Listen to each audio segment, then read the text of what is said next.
सासे सोंहरदों आरो बेनो जाहैबाय प्रेगनेन्सि टाइमाव हिन्जावजों सोमोन्दो लाजागोन लाजाया प्लिज रिप्लाइ। तो गिबियावनो खुलुमबाय साफ्रोमबो नायगिरिफोरखौ। तो जों आं मोनसे गुबुन चेनेलावहाय आंनि बोरायनि भिडिअआवहाय नोंथांमोना नुबाय जानो हागौ जे जोङो दिनैहाय आंनि सनोग्राफि आल्ट्रासनोग्राफि खालामनो थांदोंमोन। तो बे आल्ट्रासनोग्राफि खालामखांनानैहाय दा जोङो दाबसे जायगायाव थांनो नागिरदों। तो बेयावहायनो आं सानबाय एसे माने वेदारा गोगोम मोजां आरोखि बे साखाथियावहाय जायगाफ्रा गोगोम मोजांनो ग्रीन ग्रीन भिउज एकदम चारिदिके। तो बेवहायनो जिरायनानैहाय मैयाहाय किछु किछु आगैमोना माबा मोनसे फरायनायनि बागैहाय नार्सिं फरायनायनि बागैहाय सोंदोंमोन। तो बेनि रिप्लाइखौनो होनो होननानै आं सानबाय। तो सोर मा सोंदोंमोन रिप्लाइखौ आं दा मोनसे मोनसे होलांनोसै। गासैबो कमेन्ट्सनि रिप्लाइखौ आं होआ, खिन्थु जेया इम्पर्टेन्ट जायनि थाखायहाय नांगौ होननानैहाय साननानै सोंदों बेफोरनि माबाखौ आं एसे खिथानाय। कमेन्ट्सआव सोंदोंमोन जाहैबाय प्रेगनेन्सि टाइमाव हिन्जावजों सोमोन्दो लाजागोन लाजाया प्लिज रिप्लाइ। तो बे कमेन्ट्सनि रिप्लाइखौ होनायाव हयतोबा गोबां मानसिफ्रानो बेखौहाय नेगेटिभ माइन्डआवहाय लानो हागौ, खिन्थु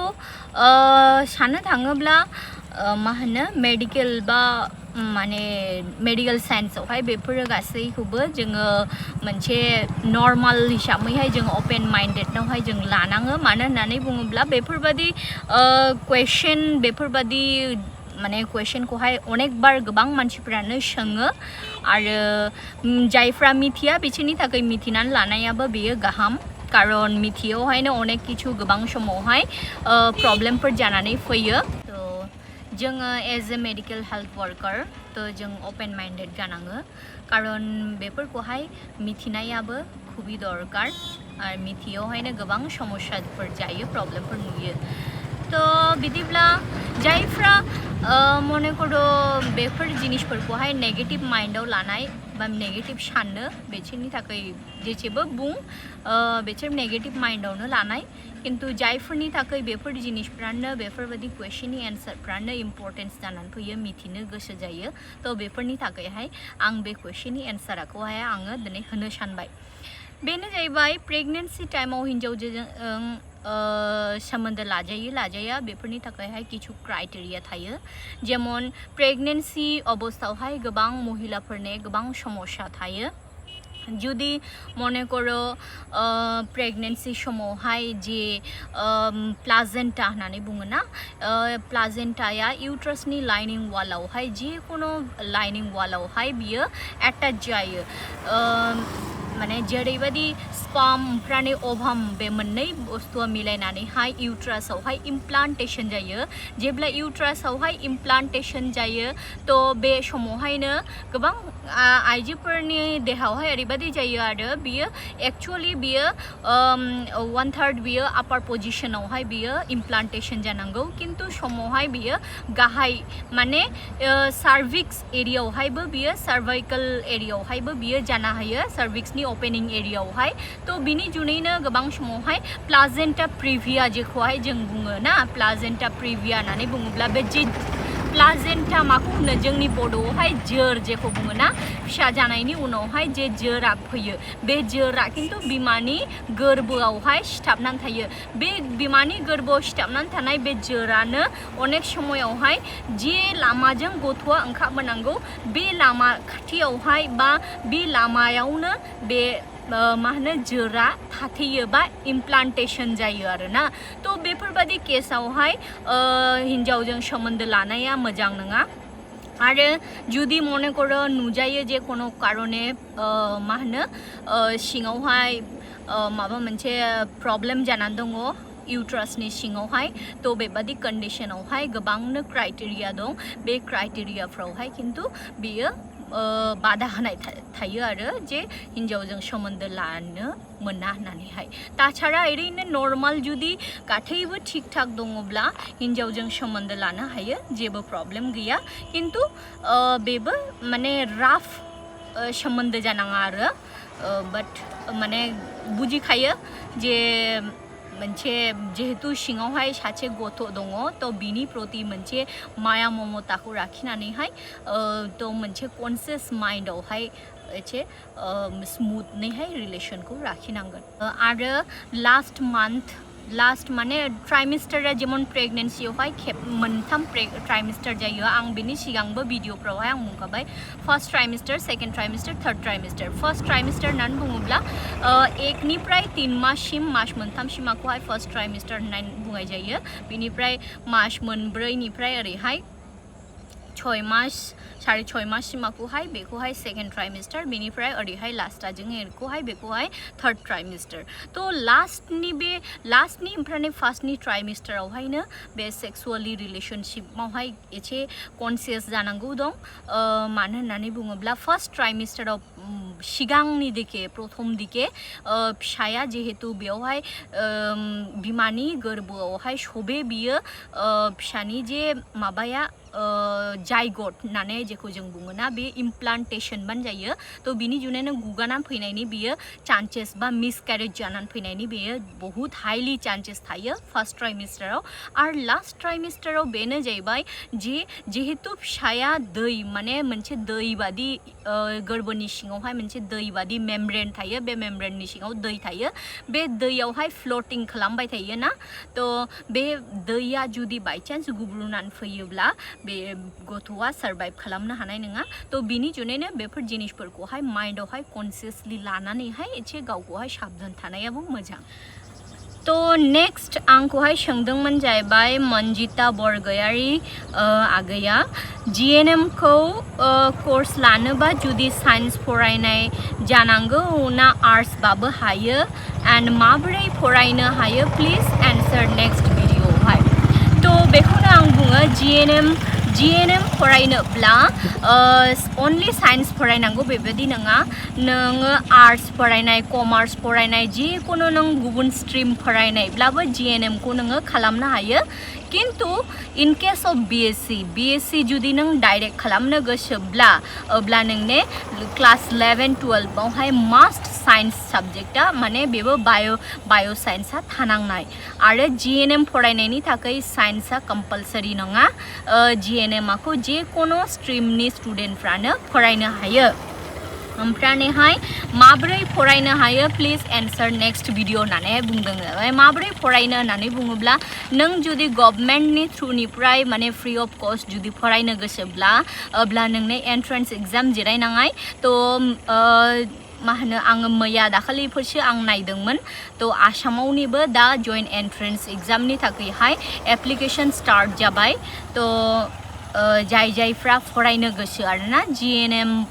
माने एन्ट्रेन्स GNM फरायनायनि थाखाय एन्ट्रेन्स एग्जामावहाय जिरायनो गोसो थ' आगैमोना थांनानैहाय चेक खालामनो हानाय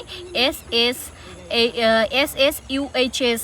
माबायावहाय पर्टालावहाय थांनानैहाय बेखौहाय एप्लाइ खालामहैनांगोन आरोना थ' बेनि गुनैहाय क्राइटेरिया जाबाय नोङो 10+2 माने 12 पास बेबो 40% मार्क्सआ माने कम्पालसरि थानांखानाय आरो इंलिशाव स्पेशली गुबुन साबजेक्टआव नों जेखिया मोना माने इंलिशाव जुदि नोंने लेस देन 40% ला खिन्थु बेयो एलिजिबल जानाय नङा इंलिशावहाय मास्ट 40%आ थानांखानाय ओमफ्रायहाय बेजों लोगोसे जाहैबाय लास्ट नै मेनि 10 तारिखनिफ्राय एप्लिकेसन स्टार्ट जाबाय आरो बेयो लास्ट एप्लिकेशननि डेटना जाहैबाय आसामनि थाखाय आं बुंदों दे जायफ्रा आसाम स्टेटआव दं बिसिनि थाखाय आं बुंगासिनो दङ लास्ट एप्लिकेशना जाहैबाय नोङो जुननि 10 तारिखसिम ओमफ्रायहाय जुलाइनि 1 तारिखआवहाय एडमिट कार्डखौ होनाय 14 तारिखनि जुलाइ 14 तारिखआवहाय खिन्थु एन्ट्रेन्स एग्जामा जानाय थ' बेनि थाखाय मेनलि प्रिपारेसन मा लानांगौ होननानै बुङोब्ला प्रिपारेसन होननानै बुङोब्ला बे एग्जामा बेस्ड अन क्लास 10 नि सिलेबासनि बेस्डआवहाय बेयो एग्जामिनेसना जानाय क्लास 10 आवहाय मा नों साबजेक्ट फरायबोदों थ' बेफोर साबजेक्टनि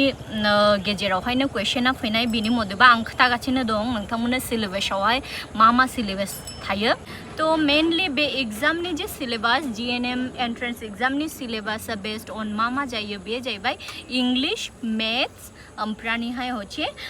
जनरल साइंस विषयानो बेवहाय सब्जेक्टनिफ्रायनो बेवहाय क्वेश्चनफ्रा फैयो मैथ्सनिफ्राय मास्ट क्वेश्चन फैयो एंड इंग्लिशनिफ्राय दै इंग्लिशावहायनो 50 मार्क्स माने total 100 मार्क्सनि MCQ multiple choice question बन जानाय दै बेवहाय कोनो गेदेड क्वेश्चन फैनाय नङा जेरैबादि दा क्लास 10 नि एग्जामाव 12 नि एग्जामावहायबो 25 मार्क्स क्लाइनि इदि मा होनो मल्टिपल चॉइस क्वेश्चन फैयो बेबादिनो टोटल 100 मार्क्स नि मल्टिपल चॉइस क्वेश्चन फैनाय बेवहाय तो बेवहाय आबार बे एग्जामावहाय कोनो नेगेटिव मार्किंग गैया बेनो मोजां किन्तु जों दा जुदि पोस्ट BSc MSc खालामनायनि उनै एंट्रेंस एग्जाम जिरायोब्ला किन्तु बे एंट्रेंस एग्जामफ्राव किन्तु नेगेटिव मार्किंग थायो दै MSc नि एंट्रेंस एग्जामाव किन्तु GNM नियावहाय नेगेटिव मार्किंग थाया तो गोबांनि गोसोआवहाय क्वेश्चन जानो हागौ आगैमोन जे मा लेखा फरायब्ला मोजां जानाय तो बेखौनो बुङो आङो GNM नार्सिं एंट्रेंस एग्जामिनेशन होननानैहाय मोनसे लेखा मोनो तो बे लेखाखौबो प्रिपारेशन खालामनो हागौ बेबो मोजां लेखाया दै आङो टेम्परारि बन्द खालामजादोंमोन दा गथ' लाफिननोबा आं मा खालामनांगोन अन्नानै खोन्थालाय अच्छा तो टेम्परारि जेखौहाय बुङो ना फैमिली प्लानिंग मेथड जेखौहाय बुङो तो टेम्परारि यूज खालामनायावहाय जेखुनु जुदि मने करो नोङो टेब्लेटफोर जुदि जादोंब्ला मालाडी बेफोरबायदि गोबांनो दङ दा छायानो बेफोरबायदि गोबां फैयोना तो बेफोरखौ जुदि जादोंब्ला एटलिस्ट नोंनि जुदि नेक्स्ट फैमिली प्लानिंग खालामदोंब्ला नों जुदि फिसा लाबावनो थाखाय प्लानिंग खालामदोंब्ला एटलिस्ट नों 6 मान्थ 6 मास सिगांनिफ्रायनो नों बेफोरखौहाय बन्द खालाम बे टेब्लेटफोरखौ जानो बन्द खालामनाया नोंनो बेस्ट ओमफ्रायहाय नों जुदि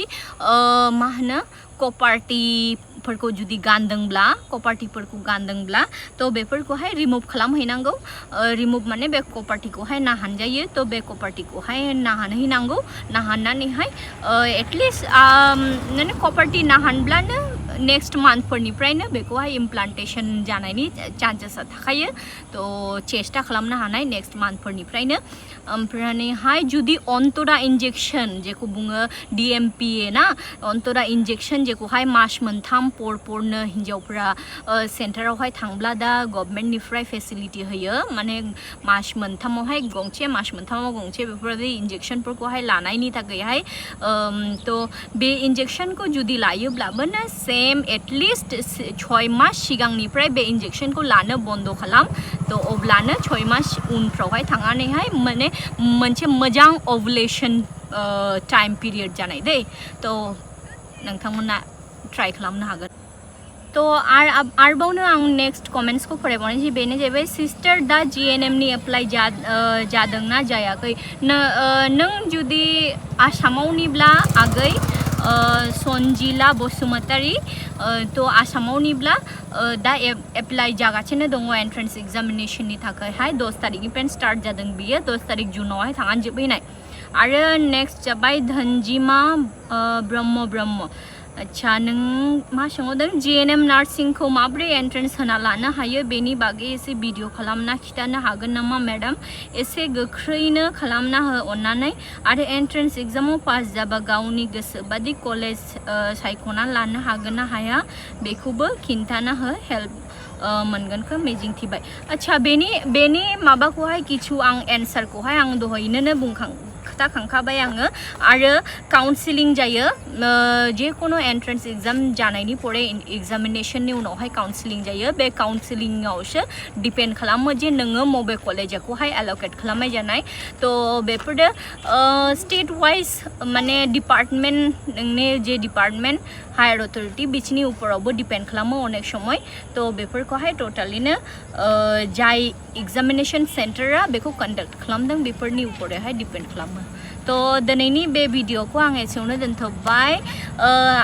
जायफोरनि आरोबावनो कुइसन दंबावो तो नोंथांमोना आंखौ कमेन्ट्सआव सोंहरनो हानाय आरो आं बिनि रिप्लाइखौ होनो चेष्टा खालामनाय थ' गोजोन्थों बयखौबो